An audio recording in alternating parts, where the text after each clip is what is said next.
Hi అండి, నమస్తే. Welcome back to Antaraja's kitchen and tips. ఈ రోజు వీడియోలో న్యూ ఇయర్ స్పెషల్గా అందరికీ ఎంతో ఇష్టమైన రెసిపీని షేర్ చేస్తున్నాను. అదే fry piece chicken dum biryani. Process చాలా ఈజీగా అనిపిస్తుంది, తొందరగా రెడీ అయిపోతుంది, అలాగే టేస్ట్ అయితే చాలా చాలా బాగుంటుంది. ఎక్స్పెషల్లీ దీనికి మ్యారినేషన్ కూడా అక్కర్లేదండి. అప్పటికప్పుడు చికెన్ తెచ్చుకుని కూడా ఇంట్లోనే మంచి tasty fry piece chicken dum బిర్యానీని ఎంజాయ్ చేయొచ్చు. జనరల్గా బయట చాలా మంది ఫ్రై పీస్ బిర్యానీ కన్నా దమ్ పీస్ బిర్యానీనే ఇష్టంగా తింటూ ఉంటారు. ఎందుకంటే దమ్ చేయడం వల్ల బిర్యానీకి మంచి ఫ్లేవర్ అలాగే టేస్ట్ అయితే వస్తుంది. అదే ఫ్రై పీస్ బిర్యానీ చూస్తే రైస్ సెపరేట్గా ఫ్రై సెపరేట్గా ప్రిపేర్ చేసేసి రెండింటిని కలిపి పార్సల్ చేసి ఇచ్చేస్తుంటారు చాలా చోట్ల. దీనివల్ల ఫ్రై పీస్ బిర్యానీ ఘాటు ఉంటుంది తప్ప ఫ్లేవర్ మిస్ అయిపోతుంది. సో ఇక్కడ నేను చూపించే ప్రాసెస్ లో ఫ్రై పీస్ చికెన్ దమ్ బిర్యానీని ఒకసారి డెఫినెట్లీ ట్రై చేసి చూడండి. మళ్ళీ ఇలానే ప్రిపేర్ చేసుకొని తింటారు ఖచ్చితంగా. ఓకే, రెసిపీని ఏ విధంగా ప్రిపేర్ చేసుకోవాలో ఒకసారి చూసేద్దాం. ముందుగా ఇక్కడ నేను కేజీ వరకు స్కిన్తో ఉన్న చికెన్ని తీసుకున్నానండి. చికెన్ పీసెస్ని శుభ్రంగా క్లీన్ చేసి వాటర్ అంతా డ్రైన్ చేసుకోవాలి.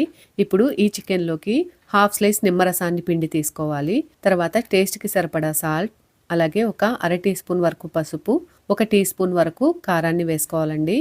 బిర్యానీకి అన్నీ రెడీ చేసుకునే లోపు తెచ్చిన చికెన్ని చెప్పబడిపోకుండా ఇలా స్పైసెస్ మిక్స్ చేసి పక్కన పెడుతున్నానండి. మీరు కావాలంటే ఈ స్టెప్ని స్కిప్ చేయొచ్చు, డైరెక్ట్గా చికెన్ని మనం యూస్ చేసేయచ్చు. బిర్యానీ కోసం చికెన్ కేజీ తీసుకుంటున్నాం కాబట్టి రైస్ హాఫ్ కేజీ తీసుకుంటే బాగుంటుంది. ఈ 1 గ్లాస్ నాకు పావు కేజీ వస్తుంది. ఈ విధంగా 2 గ్లాసులు తలగొట్టి రైస్ని తీసుకుని శుభ్రంగా 2 సార్లు క్లీన్ చేసుకుని పైదాకా వాటర్ని వేసి ఒక అరగంట పాటు నాననివ్వండి. తర్వాత చికెన్ ఫ్రై చేసుకోవడం కోసం 2 మీడియం సైజ్ ఉల్లిపాయల్ని మెత్తగా గ్రైండ్ చేసి తీసుకోండి. తర్వాత స్టవ్ అంటించుకుని కడాయిని పెట్టుకుని అందులోకి ఒక 4 టేబుల్ స్పూన్స్ వరకు ఆయిల్ని యాడ్ చేసుకోండి. ఇది నేను ఫ్రైడ్ ఆనియన్స్ చేసిన ఆయిల్, దాన్నే యూజ్ చేస్తున్నాను. ఇందులోకి గుప్పెడు కరివేపాకు, 4 పచ్చిమిర్చిని చీల్చి వేయండి. ఇవి కాస్త వేగిన తర్వాత పక్కకు తీసేసుకోండి. ఈ స్టెప్ ఆప్షనల్ అండి, లాస్ట్లో ఫ్రై అయిపోయిన తర్వాత యాడ్ చేద్దామని వేయించాను. తర్వాత అదే ఆయిల్లోకి 2 బిర్యానీ ఆకులు, అలాగే మనం ముందు గ్రైండ్ చేసి పక్కన పెట్టుకున్న ఉల్లి పేస్ట్ ఉంది కదండి, దానిని వేసేసి కాస్త కలర్ చేంజ్ అయ్యే వరకు వేయించండి. తర్వాత ఇందులోకి 1.5 టేబుల్ స్పూన్ల అల్లం వెల్లుల్లి పేస్ట్ని వేసి పచ్చివాసన పోయే వరకు వేయించాలి. ఇందులోకి కూడా మరి కాస్త కరివేపాకును వేసానండి. ఫ్రైలోకి ఎంత కరివేపాకు వేస్తే ఫ్లేవర్ అంత బాగుంటుంది. తర్వాత ఒక టమాటాని చిన్న ముక్కల్లా కట్ చేసి వేస్తున్నానండి. మీరు ఇక్కడ ప్యూరీలా చేసన్నా వేయచ్చు. టమాటాలు కూడా కాస్త వేగిన తర్వాత ఇప్పుడు అందులోకి 1.5 టేబుల్ స్పూన్ల ధనియాల పొడి, అర టీ స్పూన్ మిరియాల పొడి, ఫ్రైలోకి మిరియాల పొడి ఫ్లేవర్ చాలా బాగుంటుంది, యాడ్ చేయండి. అలాగే ఒక అర టీ స్పూన్ వరకు జీలకర్ర పొడి, 1 టేబుల్ స్పూన్ వరకు షాహీ బిర్యానీ మసాలాని యాడ్ చేస్తున్నానండి. స్పైసెస్ అన్నింటినీ వేసిన తర్వాత లో ఫ్లేమ్లో అంతా కలిసేటట్టు చక్కగా మిక్స్ చేసుకుని వేయించండి. అది అలా వేగుతుండగా మరొక స్టవ్ మీద బిర్యానీ బౌల్ని ఎక్కించండి. ఇందులోకి ఒక 4 టేబుల్ స్పూన్స్ వరకు ఆయిల్, అలాగే 2 టేబుల్ స్పూన్స్ వరకు నెయ్యిని వేస్తున్నానండి. నెయ్యి పూర్తిగా కరిగిన తర్వాత ఇక్కడ చూపిస్తున్న హోల్ బిర్యానీ స్పైసెస్ని యాడ్ చేస్తున్నానండి. ఇవి కాస్త వేగేలాగా కలుపుతూ వేయించాలి. వేగిన తర్వాత ఇప్పుడు అందులోకి 2 నుంచి 3 మీడియం సైజ్ ఉల్లిపాయలు, అలాగే ఒక 4 పచ్చిమిరపకాయలని ఈ విధంగా కట్ చేసి యాడ్ చేసుకోవాలి. ఉల్లిపాయలకి సరిపడా సాల్ట్ని వేసి కలుపుతూ కాస్త కలర్ చేంజ్ అయ్యే వరకు వేయించాలి. ఉల్లిపాయలు ఈ విధంగా కలర్ చేంజ్ అయిన తర్వాత ఇప్పుడు అందులోకి 1.5 టేబుల్ స్పూన్ల అల్లం వెల్లుల్లి పేస్ట్ని యాడ్ చేసుకోవాలి. అల్లం వెల్లుల్లి పేస్ట్ పచ్చి వాసన పోయే వరకు కలుపుతూ వేయించాలి. ఈ బిర్యానీ కోసం ఫ్రైని, రైస్ని 2 పొయ్యిల మీద పెట్టేసి ఇక్కడ చూపిస్తున్నట్లు ఒకేసారి రెడీ చేసేస్తే ఫైనల్గా దమ్ చేసుకోవడానికి టైమింగ్ పర్ఫెక్ట్గా ఉంటుందండి. అందుకోసం నేను ఒక పక్క ఫ్రై చేసేస్తున్నాను, ఇంకొక పక్క రైస్ కుక్ చేసుకోవడానికి రెడీ చేస్తున్నాను. తర్వాత ఇందులోకి ఒక 3 టమాటాలని చిన్న ముక్కలుగా కట్ చేసి వేసి అవి మగ్గే వరకు మూతను పెట్టి ఉడికించండి. మరొక పక్క ఫ్రై కోసం రెడీ చేస్తున్న గ్రేవీలో స్పైసెస్ అన్ని చక్కగా వేగిపోయినాయి కదండి. ఇప్పుడు ఇందులోకి గ్రేవీకి సరిపడా సాల్ట్, అలాగే ఒక 2 నుంచి 3 టేబుల్ స్పూన్ల వరకు పెరుగుని వేస్తున్నానండి. ఫ్రైలోకి పెరుగు టేస్ట్ చాలా బాగుంటుంది. ఈ విధంగా అంతా కలిసేటట్టు చక్కగా మిక్స్ చేసుకోండి. ఇప్పుడు ఇందులోకి ఒక గుప్పెడు పుదీనా, గుప్పెడు కొత్తిమీరని వేసుకొని అంతా కలిసేటట్టు మిక్స్ చేసుకుని ఇప్పుడు ఈ గ్రేవీలోకి ఆయిల్ పైకి తేరేలాగా ఉడికించండి. చూస్తున్నారు కదండి, ఒక పక్కన ఫ్రై కోసం గ్రేవీ వేగుతుంది, అలాగే మరొక పక్కన రైస్ కోసం టమాటాలు కూడా చక్కగా వేగిపోయినాయి. ఈ విధంగా ఫ్రై గ్రేవీలోకి ఆయిల్ పైకి తేరిన తర్వాత స్టవ్ ఆఫ్ చేసేసుకుని ఈ కడాయిలోంచి గ్రేవీని పక్కకు తీసి పెట్టండి. రైస్ కోసం టమాటాలు కూడా చక్కగా వేగిపోయినాయి కదండి. ఇప్పుడు ఇందులోకి 1 కప్పు వరకు సన్నగా తరిగిన కొత్తిమీర, అలాగే పుదీనాని యాడ్ చేసుకుని మరొకసారి చక్కగా మిక్స్ చేసుకోండి. ఇప్పుడు ఇందులోకి ఒక 250 ml వరకు పెరుగుని వేసుకోండి, అంటే 1 కప్పు వరకు అన్నమాట. పెరుగుని వేసిన తర్వాత అంతా కలిసేటట్టు బాగా మిక్స్ చేసుకుని ఇప్పుడు అందులోకి 1 టేబుల్ స్పూన్ వరకు ధనియాల పొడి, 1/2 టీ స్పూన్ వరకు జీలకర్ర పొడి, అలాగే 1 టీ స్పూన్ వరకు షాహీ బిర్యానీ మసాలా, 1 టీ స్పూన్ వరకు కారాన్ని వేస్తున్నానండి. ఇక్కడ మీరు స్పైసెస్ ని మీరు తినడానికి తగ్గట్టుగా యాడ్ చేసుకోండి. ఎక్కువైతే ఎక్కువ, కాస్త తక్కువైతే తక్కువ.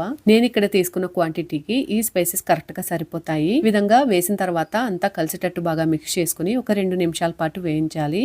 ఇప్పుడు అందులోకి మనం ఉప్పు, కారం, పసుపు వేసి పక్కన పెట్టుకున్న చికెన్ ని యాడ్ చేసుకోవాలండి. అన్ని స్పైసెస్ చికెన్ కి చక్కగా పట్టుకునేటట్టు మిక్స్ చేసుకోవాలి. మనం చికెన్ లో కూడా కారం, ఉప్పు వేసాం కాబట్టి అడ్జస్ట్ చేసుకుంటూ వేసుకోవాలండి. ఇప్పుడు మూతను ఉంచి మీడియం ఫ్లేమ్లో 5 నుంచి 10 నిమిషాల వరకు చికెన్ని ఉడికించుకోవాలి. అంటే ఒక 70% వరకు ఉడికితే సరిపోతుందండి. ఈ 70% వరకు ఉడికిన చికెన్ పీసెస్ని గ్రేవీ రాకుండా పీసెస్ మాత్రమే సపరేట్ చేసుకోవాలి. ఇలా చికెన్ని రైస్ని వండుకునే గ్రేవీలో ఉడికించడం వలన మనకి బిర్యానీ రైస్ కూడా చికెన్ ఫ్లేవర్ బాగా వస్తుందండి. నార్మల్గా రైస్ని వండేయడం కన్నా ఇలా చికెన్ని ఒక 70% ఈ గ్రేవీలో ఉడికించి రైస్ని వండుకున్నట్లయితే ఫ్లేవర్ఫుల్గా మంచి టేస్టీగా వస్తుంది రైస్. నేనైతే ఇందులో కొన్ని చిన్న చిన్న పీసెస్ని అలాగే ఉంచేసాను. ఈ విధంగా పెద్ద పీసెస్ అన్నిటిని సపరేట్ చేసేసుకున్న తర్వాత ఇప్పుడు అందులోకి 2.5 గ్లాసుల వరకు వాటర్ని యాడ్ చేస్తున్నానండి. 2 గ్లాసుల రైస్ని తీసుకున్నాం కాబట్టి 2.5 గ్లాసుల వాటర్ వేస్తే సరిపోతుందండి. ఎందుకంటే గ్రేవీ కూడా ఉంది కాబట్టి చూసుకుని వేసుకోవాలి, లేదంటే రైస్ ముద్దయిపోతుంది. ఒకసారి వాటర్ని టేస్ట్ చూసుకుని అడ్జస్ట్ చేసుకోవాలి. ఉప్పు కానీ కారం కానీ ఏమన్నా పడేటట్టయితే యాడ్ చేసుకోవచ్చు. మూతను ఉంచి మీడియం ఫ్లేమ్లో రోలింగ్ బాయిల్ రానివ్వండి. కడాయిలోంచి గ్రేవీ సపరేట్ చేసేసుకున్న తర్వాత ఇప్పుడు అందులోకి మరొక 4 టేబుల్ స్పూన్స్ వరకు ఆయిల్ని యాడ్ చేసుకుని సపరేట్ చేసిన చికెన్ని ఆయిల్లో వేసుకుని మీడియం ఫ్లేమ్లో అటు ఇటు తిప్పుకుంటూ మంచి రంగు వచ్చే వరకు వేయించాలండి.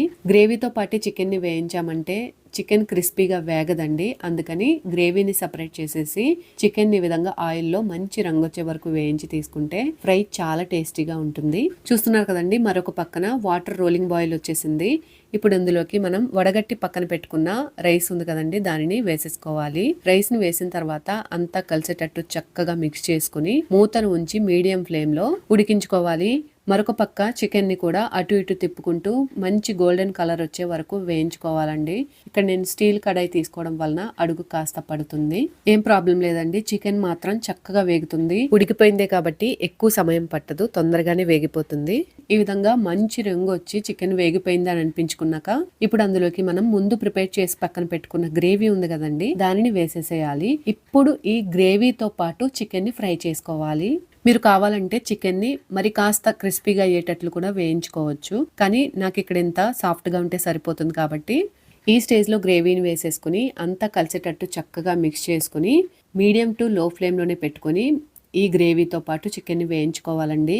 మనకి కాశ్మీరీ రెడ్ చిల్లీ పౌడర్ని యూస్ చేస్తే ఇంకా ఫ్రై కలర్ఫుల్గా కనబడుతుంది. మరొక పక్క మూతను తీసి చూసినట్లయితే రైస్ 70% వరకు కుక్ అయిపోయిందండి. ఈ స్టేజ్లో ఒకసారి చక్కగా మిక్స్ చేసుకుని మరలా మూతను ఉంచి లో ఫ్లేమ్లోనే రైస్ని పర్ఫెక్ట్గా కుక్ చేసుకోవాలి. మరొక పక్క చికెన్ గ్రేవీతో పాటు పర్ఫెక్ట్గా ఫ్రై అయిపోయిందండి. ఈ స్టేజ్లో నేను 1 టేబుల్ స్పూన్ వరకు చికెన్ మసాలాను వేస్తున్నాను. మీరు దీని ప్లేస్లో గరం మసాలానైనా వేసుకోవచ్చు.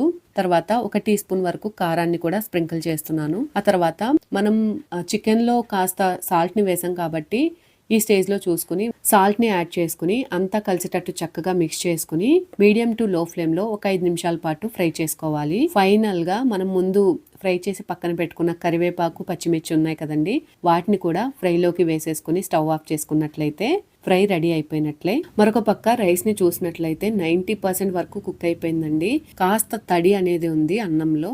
అన్నం మెతుకులో కూడా కాస్త పలుకు అనేది మనకి కనిపిస్తుందండి. ఇప్పుడు స్టవ్ని లో ఫ్లేమ్లో పెట్టుకుని స్టవ్ మీద తవాని పెట్టి తవా మీద ఈ బిర్యానీ బౌల్ని ఉంచి బౌల్లోని బిర్యానీని అంతా ఈవెన్గా సర్దుకుని ముందు మనం ఫ్రై చేసి పక్కన పెట్టుకున్న ఫ్రైడ్ ఆనియన్స్ ఉన్నాయి కదండి, వాటిని పైన చల్లుకోవాలి. కొద్దిగా పుదీనా కొత్తిమీరను కూడా వేయండి. ఇప్పుడు మనం ఫ్రై చేసి పక్కన పెట్టుకున్న చికెన్ ఉంది కదండి, దీనిని ఈ బిర్యానీ మీద స్ప్రెడ్ చేసుకోవాలి గ్రేవీతో పాటు. మొత్తం ఫ్రై అంతటిని బిర్యానీ మీద ఈవెన్గా స్ప్రెడ్ చేసిన తర్వాత పైన కొద్దిగా కొత్తిమీరను చల్లుకుని మూతను ఉంచి స్టవ్ని లో ఫ్లేమ్లో పెట్టుకొని ఒక్క 10 నుంచి 15 నిమిషాల పాటు దమ్నివ్వాలండి. మూత పైన ఒక బరువైన ఏదైనా వాటర్ని కానీ వస్తువుని కానీ ఉంచి ఆవిరి బయటికి పోనీయకుండా దమ్ చేసుకోవాలి. స్టవ్ని ఆఫ్ చేసేసిన తర్వాత ఒక 10 నిమిషాల పాటు మూతని ఓపెన్ చేయకుండా అలానే ఉంచేసేయండి. 10 నిమిషాల తర్వాత మూతను ఓపెన్ చేసి చూసినట్లయితే chicken fry piece dum biryani మనకి రెడీ అయిపోయినట్లేనండి. చూస్తున్నారు కదా రైస్ ఎంత పలుకుగా పర్ఫెక్ట్ గా కుక్ అయిందో. ఈ స్టైల్లో ఫ్రై పీస్ చికెన్ దమ్ బిర్యానీని ట్రై చేసి చూడండి. మీరు మళ్ళీ ఇలానే చేసుకొని తింటారు. చాలా బాగుంటుంది. రైస్ ప్లెయిన్ గా ఉండకుండా చికెన్ ఫ్లేవర్ తో మంచి టేస్టీగా ఉంటుంది. అలాగే ఫ్రై పీస్ కూడా. మీరు ఒకసారి ఇదే విధంగా ఈ రెసిపీని తప్పకుండా ట్రై చేయండి. పర్ఫెక్ట్ గా కుదురుతుంది. ట్రై చేసి టేస్ట్ చేసి ఎలా వచ్చిందో నాకు కామెంట్స్లో తెలియచేయండి. మీకు ఈ వీడియో కనుక నచ్చినట్లయితే ప్లీజ్ లైక్ చేయండి. మీ ఫ్రెండ్స్ అండ్ ఫ్యామిలీ మెంబర్స్కి షేర్ చేయండి. కొత్త వాళ్ళు ఎవరైనా మన ఛానల్ని చూసినట్లయితే మర్చిపోకుండా సబ్స్క్రైబ్ చేయండి. మరొక మంచి వీడియోతో నేను మిమ్మల్ని మళ్ళీ కలుసుకుంటాను. Thanks for watching.